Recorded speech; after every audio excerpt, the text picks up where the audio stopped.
എവിടെയാ എപ്പോഴാ എങ്ങനാണെന്ന് പറയാൻ പറ്റൂല. ഫൈദാ ജാ അജലുഹും ലാ യസ്തഖിറൂന സഅതൻ വലാ യസ്തഖ്ദിമൂൻ. അവധി എത്തിക്കഴിഞ്ഞാൽ അങ്ങോട്ടുമില്ല ഇങ്ങോട്ടുമില്ല.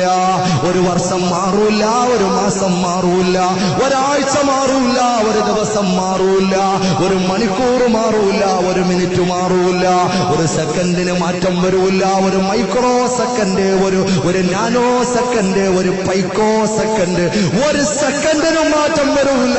സഹോദരങ്ങളെ, വളരെ കൃത്യമായിട്ട് പടച്ച തമ്പുരാന്റെ അവധി എത്തുമ്പോൾ നമ്മൾ പോകേണ്ടതുണ്ട്. ആ 100% ഉറപ്പുള്ള മരണമുണ്ടല്ലോ, അതിനെക്കുറിച്ച് കൂടുതൽ ഓർക്കാനും തയ്യാറായാൽ ലാ ഇലാഹ ഇല്ലല്ലാഹ് പറഞ്ഞു മരിക്കാൻ വേണ്ടിയിട്ടുള്ള സമ്പാദ്യം ഈ ലോകത്ത് നമ്മൾ നടത്താൻ തയ്യാറാകും. ഞാൻ ഓർത്തു പോവുകയാ, വിദേശത്തൊരാള് സുബ്ഹാനല്ലാഹ് വലിയ നിലയുടെ ബിൽഡിങ്ങിൽ നിന്നും മുകളിൽ നിന്നും താഴേക്ക് വീണു. വലിയ നിലയുടെ മുകളിൽ പണിയെടുത്തുകൊണ്ടിരിക്കുമ്പോൾ താഴേക്ക് മറിഞ്ഞു വീണു. എവിടെയാ ആ സഹോദരൻ വന്ന് വീണതെന്നറിയോ? എവിടെയാ ചെറുപ്പക്കാരൻ വന്ന് വീണതെന്നറിയോ? താഴെ പാർക്ക് ചെയ്തിരിക്കുന്ന കാറിന്റെ മുകളിൽ ആ ചെറുപ്പക്കാരൻ വന്ന് വീണപ്പോൾ തന്നെ കാറ് തരിപ്പണമായി പോയി, കാറിന്റെ ഗ്ലാസുകളൊക്കെ പോയി. പക്ഷേ അദ്ദേഹത്തിനൊന്നും പറ്റിയില്ല. പരിസരവാസികൾക്ക് അത്ഭുതമായി പോയി. എല്ലാവരും ഓടി വന്നു. അദ്ദേഹം അവിടെ നിന്ന് എഴുന്നേറ്റു. എല്ലാവരും ഒന്ന് തട്ടിക്കൊടഞ്ഞൊന്ന് തടവി നൂത്തു കൊടുത്തു. എനിക്ക് കുഴപ്പമൊന്നുമില്ല, എന്നെ തൊടണ്ട, റാഹത്തായിട്ട് ആ ചെറുപ്പക്കാരനിറങ്ങി. എന്തുകൊണ്ട്? അദ്ദേഹത്തിന്റെ സമയമായിട്ടില്ല, അത്രയുള്ളൂ മറുപടി. എന്റെ പ്രിയപ്പെട്ട സഹോദരങ്ങളെ, ആലോചിക്കണേ.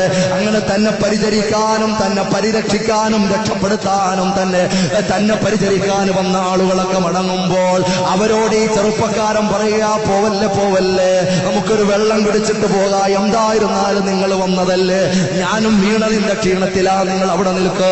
ആ റോഡ് ക്രോസ് ചെയ്തുകൊണ്ട് അപ്പുറത്തേക്ക് പോവുകയാ. കോളകളും വാങ്ങിയിട്ട് കോളകളുടെ കുപ്പികളുമായിട്ട് മടങ്ങി വരികയാ. തിരിച്ച് റോഡിലേക്ക് കടന്നു വരുമ്പോൾ എതിരെ വന്ന ഒരു വാഹനം ഇടിച്ചുകൊണ്ട് സുബ്ഹാനല്ലാഹ് അവിടെ കിടന്നങ്ങ് പടന്ന് മരിക്കുമ്പോ ലാ യസ്തഖിറൂന സഅതൻ വലാ യസ്തഖ്ദിമൂൻ. എവിടെയാ എപ്പോഴാ എങ്ങനാ സന്ദർഭമേതാ സാഹചര്യമേതാ പറയാൻ പറ്റൂല. പെങ്ങള്, നീ വിചാരിക്കും ഞാൻ മധുര 17കാരിയാ, ചെറുപ്പക്കാരാ. നീ ചിന്തിക്കുന്നത് ഞാൻ 25 വയസ്സുള്ള യുവകോമളന ആരോഗ്യമുള്ള ആളാ, എനിക്കൊരു രോഗവുമില്ല, ഒരു പ്രയാസവും ഇല്ല, ഞാനിപ്പോഴെങ്ങും മരിക്കൂല. നിങ്ങൾ എന്ത് പറഞ്ഞാലും എനിക്കൊരു പനി പോലും വരാത്ത പൊന്നുമോളാ എന്ന് നിങ്ങൾ പറയുന്നെങ്കിൽ ഞാനൊരു ഉദാഹരണം പറയട്ടെ സഹോദരങ്ങള്. ചിന്തിക്കാൻ വേണ്ടി ഞാനൊന്ന് പറയട്ടെ സഹോദരങ്ങള്. ഒരു വിഷയം ഒന്ന് ആലോചിക്കുമോ? നമ്മുടെ പള്ളിക്കാടുണ്ടല്ലോ, ആരോഗ്യമുള്ളവരൊന്നും ഇപ്പൊ മരിക്കൂല, ചെറുപ്രായക്കാരൊന്നും മരിക്കൂല എന്ന് തീരുമാനിച്ച് അല്ലാഹുവിന്റെ പൊരുത്തത്തിന് വേണ്ടി ചിന്തിക്കാതെ താല്പര്യത്തോടെ മുന്നോട്ട് പോകാത്ത ആളുകൾ ഒന്നാലോചിക്കട്ടെ. ആ പള്ളിക്കാട്ടിലേക്കൊന്ന് കടന്നു ചെല്ലുമോ? അവിടെ അടക്കം ചെയ്യപ്പെട്ടിരിക്കുന്ന ആളുകളുടെ പ്രായം ഒന്ന് നോക്കുമോ? സുബ്ഹാനല്ലാഹ്, മാതാവിന്റെ ഗർഭാശയത്തിൽ കിടന്ന് മരണപ്പെട്ട ലോകം കണ്ടിട്ടില്ലാത്ത ചാവിള്ള കുടിച്ചിട്ടിരിക്കുന്ന, ചാവിള്ളയെ മണമാടിയിരിക്കുന്ന നാടാ പള്ളിക്കാട്. മറക്കണ്ട, 1 വയസ്സുള്ള പൊന്നുമോൾ അവിടെ കിടപ്പുണ്ട്, 2 വയസ്സുള്ള പൊന്നുമോൻ അവിടെ കിടപ്പുണ്ട്, 10 വയസ്സുള്ള പല മക്കളും കിടപ്പുണ്ട്, പല മധുര 17കാരികളും കിടപ്പുണ്ട്, പല ആരോഗ്യമുള്ള ചെറുപ്പക്കാരും കിടപ്പുണ്ട്, പല പ്രായമുള്ളവരും കിടപ്പുണ്ട്. അവിടെ 90 വയസ്സ് തികഞ്ഞ ഉമ്മാമ മാത്രമല്ല, 80 വയസ്സുള്ള ഉപ്പാപ്പ മാത്രമല്ല, ചെറുപ്പക്കാരാ, പൊന്നുപോലെ നീ ശ്വസിക്കുന്ന ഓക്സിജൻ ഉണ്ടല്ലോ, പുറത്തേക്ക് തള്ളിവിടുന്ന കാർബൺ ഡൈ ഓക്സൈഡ് ഉണ്ടല്ലോ, ശ്വാസോച്ഛ്വാസത്തിന്റെ അളവ് വരെ അള്ളാഹു കൃത്യമാക്കി വെച്ചിരിക്കുകയാ. അതിനപ്പുറത്തേക്ക് നീ വലിച്ചാൽ കിട്ടുകില്ല. നീ ഏതൊക്കെ സൂപ്പർ സ്പെഷ്യാലിറ്റി ഹോസ്പിറ്റലിന്റെ ഉള്ളിലാണെന്ന് പറഞ്ഞിട്ട് കാര്യമില്ല, അവിടെ നിനക്ക് ലഭ്യമല്ല. പരിസരവാസികളൊക്കെ ശ്വസിക്കുന്നുണ്ട്, ഉച്ഛ്വസിക്കുന്നുണ്ട്. നിന്റെ സമീപത്ത് ഒരുപാട് ഓക്സിജന്റെ സിലിണ്ടർ വെച്ചിട്ടുണ്ട്, നിന്നെ കണക്ട് ചെയ്തിട്ടുണ്ട്, പക്ഷേ കിട്ടൂല. ഒരുപാട് വിദഗ്ധന്മാരായ ഡോക്ടേഴ്സ് അണിനിരന്നിട്ടുണ്ട്, പറഞ്ഞിട്ട് കാര്യമില്ല. നേഴ്സന്മാരുടെ ഒരു സമ്മേളനം തന്നെയുണ്ട്, പറഞ്ഞിട്ട് കാര്യമില്ല. എല്ലാ അത്യാധുനിക സജ്ജീകരണങ്ങളുടെയും നടുവിലാണെന്ന് പറഞ്ഞിട്ട് കാര്യമില്ല.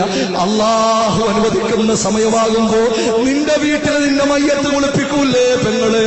ഒന്നാലോചിക്ക് പൊന്നുമോളെ, നീ പൂവിട്ട് പൂജിക്കുന്ന മേനിയെ വെള്ളമൊഴിച്ച് കുളിപ്പിക്കൂലേ പൊന്നുമോളെ?